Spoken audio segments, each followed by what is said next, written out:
C'est reparti pour l'autre œil. Allez, allez. Bon, on avance. C'est vraiment un bon projet. On est rendu au deuxième œil maintenant.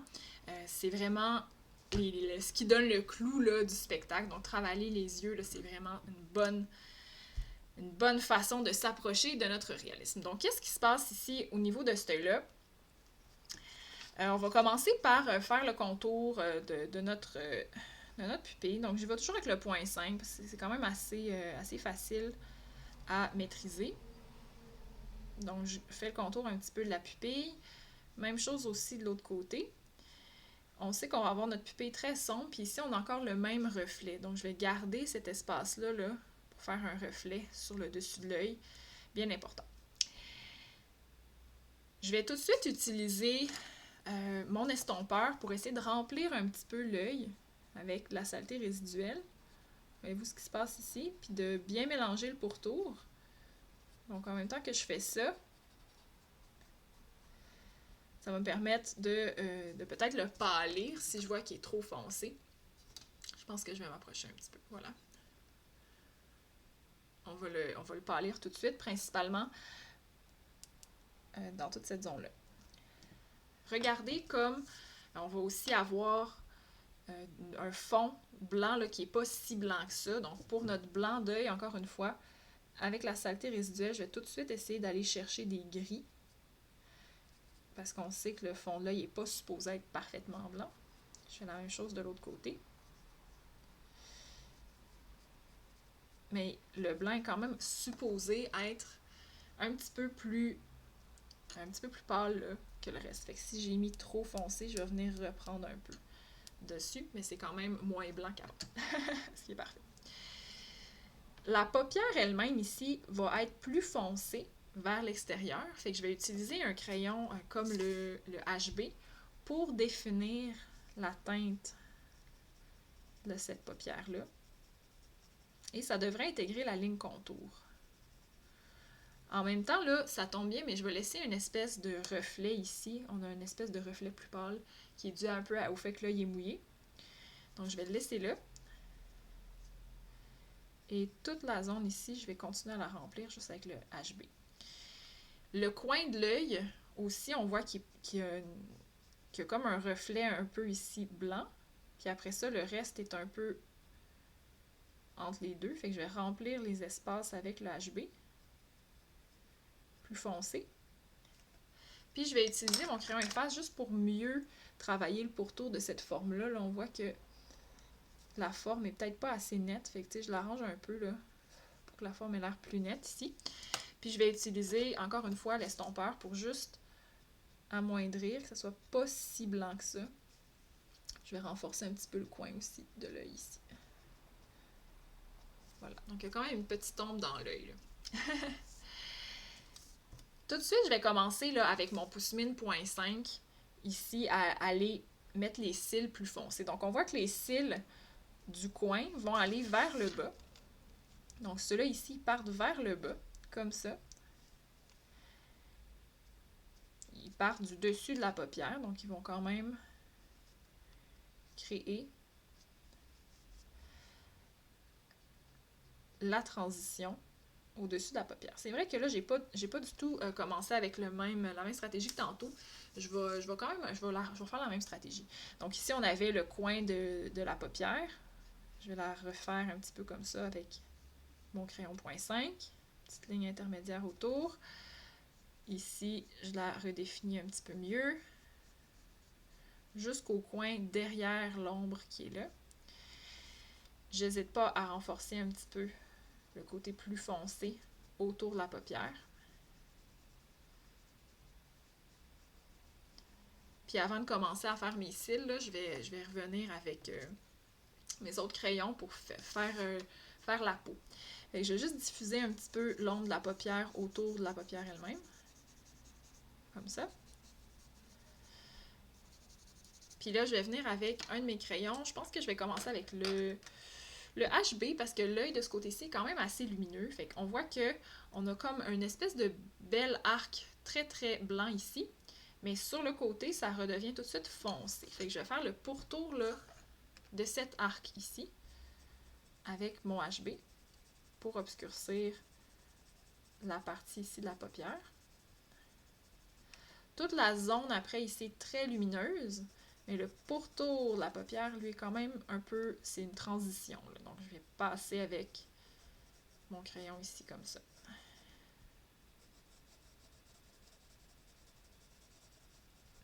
Donc ça, c'est la partie du haut de l'arche. Après ça, on voit que ça va se jeter sur l'œil lui-même.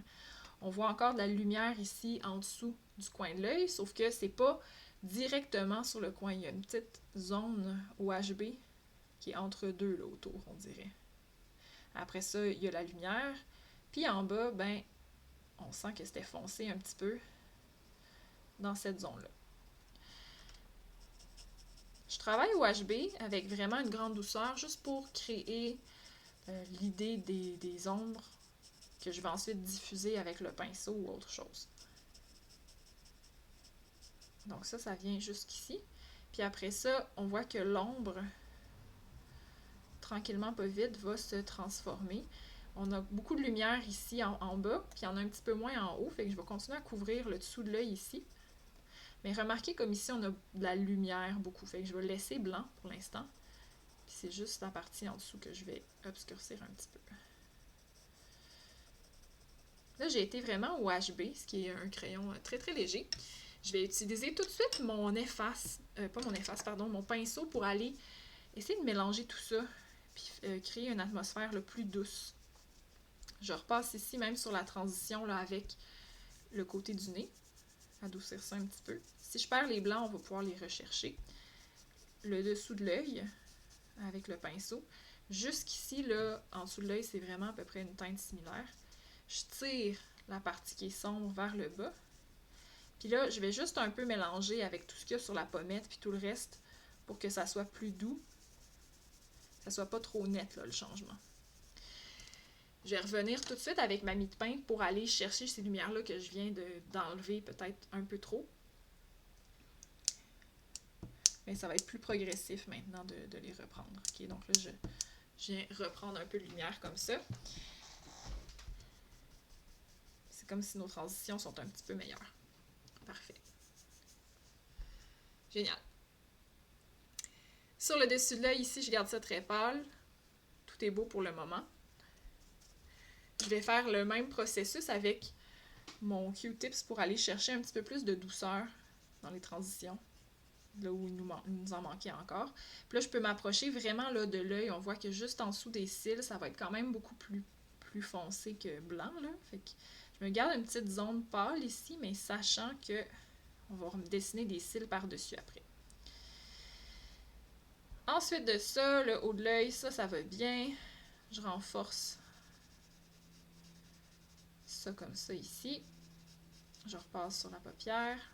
Bon, vous regardez vraiment vos transitions entre les parties lumineuses puis sombres, puis vous essayez que ça soit progressif. Là. Si c'est pas progressif, vous pouvez toujours effacer avec la mie de pain, puis repasser avec le Q-tips pour que ça le soit plus. Là, j'ai malheureusement effacé la paupière elle-même, donc je vais repasser ici. Ça arrive.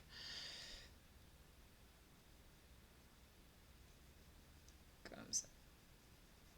Parfait. OK, alors je continue ça. Maintenant, on poursuit ici en bas.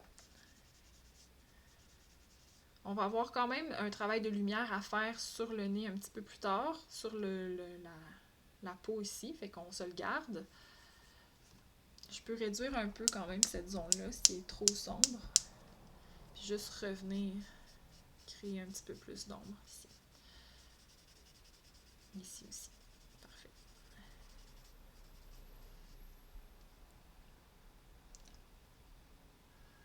OK, ça va assez bien. On va être prêt à donner de la vie à l'œil. Donc, pour ce faire, je reprends mon point 5. On était rendu à faire nos cils. Donc, les cils du milieu, même chose, là, ils remontent vers nous. Puis regardez comme le reflet ici est entrecoupé, en fait, de petits mouvements vraiment surprenants. Donc, les cils, on dirait qu'ils viennent d'abord vers le centre, comme ça, pour le reflet. Ensuite, ils viennent vers en haut. Puis Puis là, il change de direction. Là, on a une grosse partie très lumineuse qu'on veut laisser lumineuse. Donc, je vais revenir avec le crayon efface, avec, pardon, l'efface.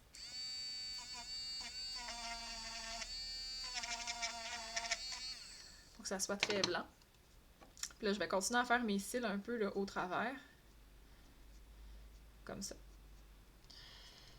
J'en profite après ça pour faire les cils, vraiment leur forme qui remonte, parce qu'on voit qu'ils partent d'en haut puis qu'ils reviennent sur eux-mêmes. Fait qu'ici, là, cette zone-là, c'est vraiment étrange, là, mais on a juste des petites boucles qui partent puis qui remontent.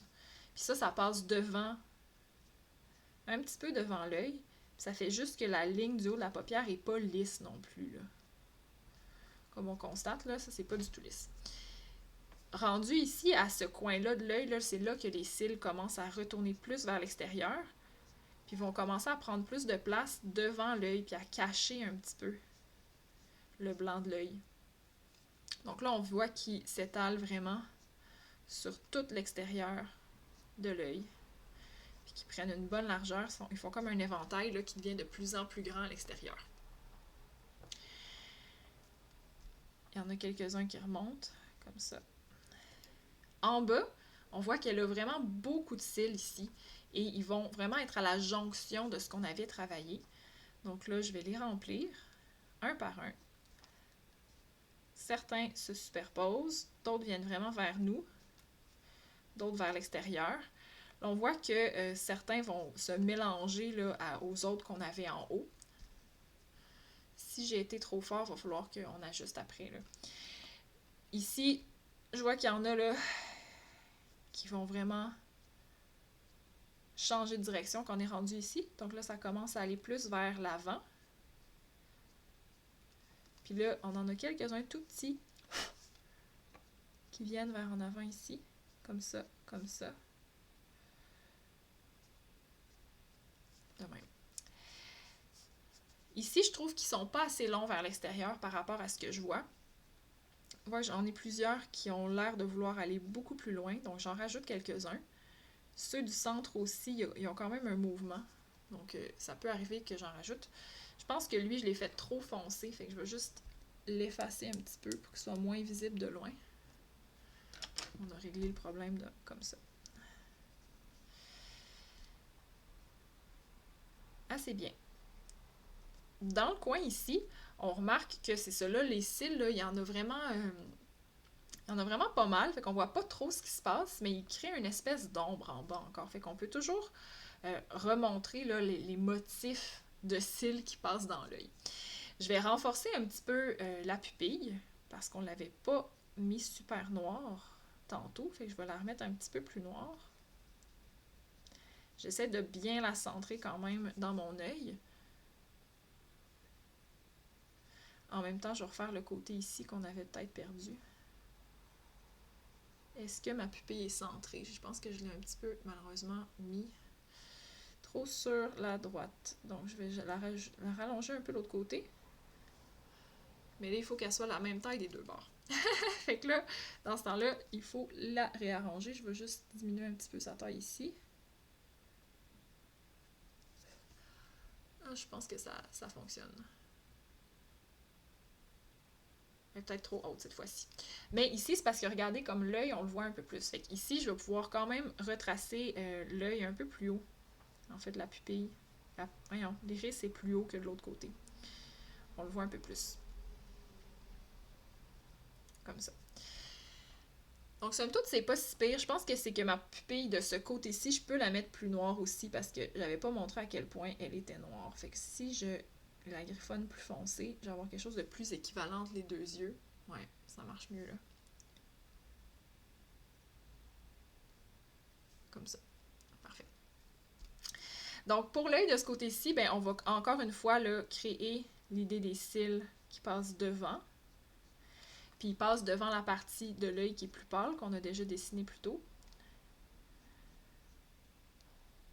Donc, on fait toute cette zone-là. La partie du blanc de l'œil aussi, on le sent qu'il y a quand même les cils devant, mais je ne mets pas trop de pression. Ils se rejoignent comme ça. Puis là, dans le coin ici, là, en réalité, on ne voit pas grand-chose. Fait que je vais revenir avec mon estompeur pour créer un peu d'ombre dans le coin. puis tout mélanger ça de manière à ce qu'on voit pas trop ce qui se passe. Je peux quand même, si je veux, là, souligner un petit peu plus la noirceur de cette zone-là en rajoutant 1 ou 2 cils de plus avec une pression plus abondante. De même, puis souligner légèrement là, la limite de l'œil. Ça va quand même bien comme ça. Là, quand je regarde ici, j'ai l'impression que on n'a peut-être pas assez une transition. Là, je regarde le dessus de l'œil. J'ai l'impression qu'on pourrait sentir que c'est un peu plus foncé dans ce coin-ci. Fait que là, ici, je vais remettre juste un peu plus d'ombre devant ce coin-là de l'œil. Puis renforcer peut-être un peu plus la racine des cils ici aussi. Comme ça. Je me garde quand même là, le beau reflet que j'avais ici, qui est nécessaire à la vie. Si je veux, je peux toujours le renforcer. Si on l'avait perdu avec ça. Puis même chose de l'autre côté. Je me demande, est-ce que l'autre côté, on le voit assez bien quand même? Je pense qu'on le voit assez bien de l'autre côté. Qu'on avait d'autres cils quand même qui passaient devant. Ok, assez bien, génial. Si je renforce un petit peu le coin ici, j'ai quand même le pourtour là, qui devrait être mieux défini. Donc je vais juste mettre un peu plus de pression pour définir mieux le pourtour de l'œil. Le sentir un petit peu plus de loin. Ici aussi, je mets un petit peu plus de pression. Donner un meilleur relief. Je vais ajuster ce que je viens de faire ici parce que je trouve qu'on le voit trop. Fait que je vais juste mettre un petit peu de pression pour rendre ça plus soft. Puis finalement, je vais aller reprendre un tout petit peu de graphite avec ma mie de pain. Je trouve que je l'ai fait trop foncé. Donc, il faut que je revienne. Des fois, ça arrive qu'on fait un faux mouvement.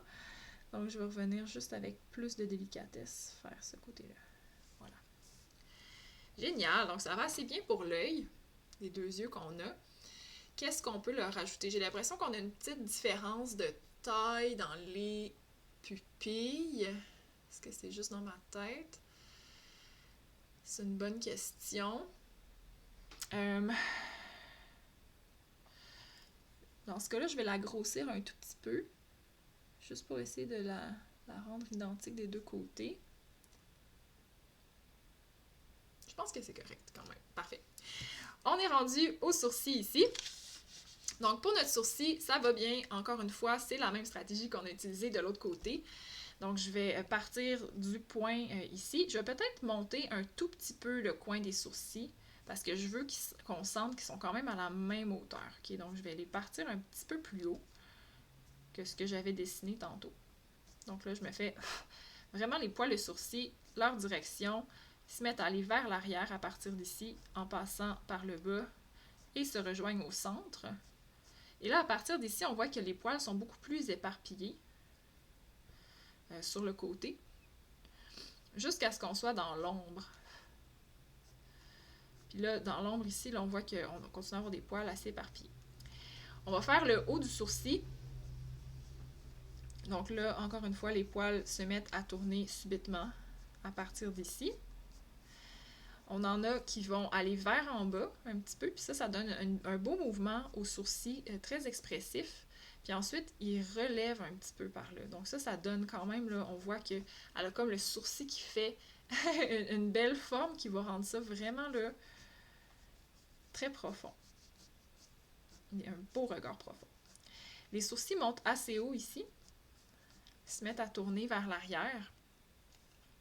Jusque-là. Donc là, c'est sûr qu'on travaille derrière l'ombre, mais on voit encore ce qui se passe. Okay? Donc c'est normal de dessiner par-dessus. Puis, on va tout ajuster ça aussi dans un instant. Donc, je rajoute un petit peu d'ombre, comme ça ici, sur le sourcil. Je vais, comme ici, c'est très lumineux, là. Puis en bas un petit peu aussi, je vais quand même utiliser ma mie de pain juste pour aller enlever les anciennes traces de sourcils que j'avais mis, que je veux pas. Puis je vais revenir avec mon pinceau pour essayer de créer quelque chose de plus progressif. Donc je vais prendre le petit pinceau fin, je vais juste travailler sur le pourtour des sourcils pour remplir un petit peu. Puis montrer que le dessous des sourcils crée une très très très légère ombre sur la peau du visage. OK? Donc ici, ensuite, je passe juste au travers pour qu'on n'ait pas une peau de sourcil complètement blanche. Puis là, cette zone-là va être très lumineuse, on l'avait déjà dit, donc ici, je vais laisser ça tel quel. Si je compare mes deux sourcils, on voit que celui-ci pourrait être un peu plus foncé, donc je vais juste rajouter 2 ou 3 traits très foncés, principalement sur la partie avant ici. Puis un petit peu vers l'arrière, à l'intérieur. Comme ça. Génial. Pour qu'on sente bien que c'est de l'ombre, ici, plus tard, on va s'amuser à créer un peu des textures de peau qui continuent de part et d'autre de l'ombre qu'on a déterminée. J'aimerais peut-être quand même juste ajuster la forme de l'ombre. Regardez, comme ici, ça fait un peu, ça revient un peu sur soi-même. De même. Sur le haut de l'œil. Puis là, ça repart même un petit peu en avant. Sur le coin extérieur. Donc ça, c'est un petit détail qui permet juste de mieux comprendre comment l'ombre évolue. Après ça, sur la partie en haut, on l'avait déjà tracé. Ça va, c'est bien de même. Génial! Donc, regardons ça de loin. Est-ce que ça va nos yeux? Je pense que oui, mission accomplie. Je rajouterai un petit peu d'ombre, encore une fois, en dessous, ici, dans cette zone-là, qui est un peu plus foncée. Puis ensuite, on va avoir presque fini cette vidéo-ci, puis on va pouvoir passer au suivant. Donc, j'en rajoute un tout petit peu, ici aussi en haut, à peine. Et là, encore une fois, je vais utiliser le bout de mon Q-tips pour aller chercher toute la variété. Donc là, je reviens avec le Q-tips ici. Puis là où j'ai rajouté un peu de graphite, je viens frotter gentiment, faire des petits ronds, le tirer en dessous, jusqu'à ce que j'ai quelque chose de vraiment plus proche de l'œil. Parfait. Donc là, je vais tout passer ici aussi pour essayer d'uniformiser avec le pourtour. Cette zone-là va être plus lumineuse, mais tout ce qu'on a sur le côté devrait être plus foncé ici. Fait que ça, en fait, je peux le faire tout de suite. Peut-être revenir avec ma mie de pain. Je la ramollis un petit peu. Je vais venir enlever à nouveau un petit peu de graphite sur la joue, à cet endroit-là. Donc, pour faire ressortir la lumière. Génial! Donc, ça a été un petit peu plus rapide pour le deuxième œil. Je pense qu'on a pas mal réussi à faire notre première couche partout dans le visage. Écoutez, ça fait je ne sais pas combien de vidéos d'une demi-heure qu'on fait. On est rendu à plusieurs heures de travail déjà sur ce dessin-là. J'espère que vous vous sentez encouragé, que ça commence à progresser. On est loin d'avoir terminé. Il nous reste encore tout l'arrière-plan. Donc, c'est ce qu'on va commencer dans le prochain vidéo. On va s'attaquer à l'arrière-plan. Pour l'arrière-plan, on va essayer d'y aller d'une façon plus globale. Question de remplir l'espace sans que ça nous prenne des heures et des heures juste pour l'arrière-plan. Et après ça, on va retravailler encore avec plus de précision le visage pour le faire ressortir encore plus. Alors, prenez une autre bonne pause parce qu'on embarque dans une autre vidéo après pour tout l'arrière-plan.